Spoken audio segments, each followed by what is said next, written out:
Africa Story, produced by Ogre Wisdom. Title: The King, the Snail and the Slow Promise. King Fumo stood on the highest point of Pride Rock. His mane, usually a glorious sunburst, felt heavy with the weight of worry. The great, sprawling savanna lay below, cracked and pale under the unrelenting sun. "I need a great storm. A mighty river to return," he roared, kicking a loose pebble into the abyss.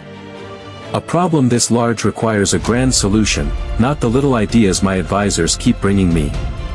Far below, at the rock's crumbling base, a tiny creature finished her long journey. It was Kione, the North Snail, who had traveled from the frosty, silent lands to the burning south, bringing a secret carried in her shell. Fumo finally noticed the speck moving slowly up the rock face. "And who is this?" he scoffed.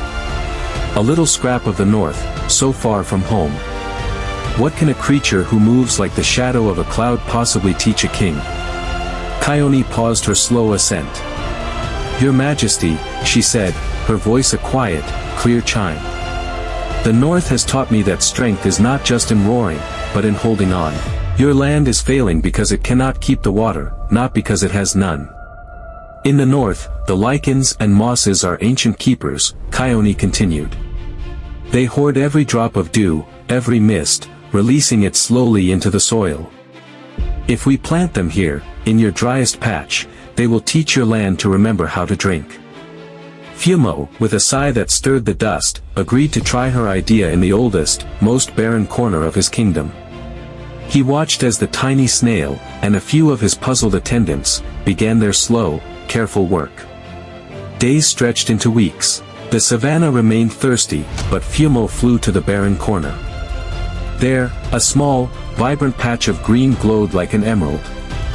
The moss had captured the morning mist, and the soil was cool to the touch. Fumo looked at Kione, who was resting quietly on a damp stone. "I sought a great, swift miracle," he confessed. "But you showed me the miracle is in the slow, persistent promise."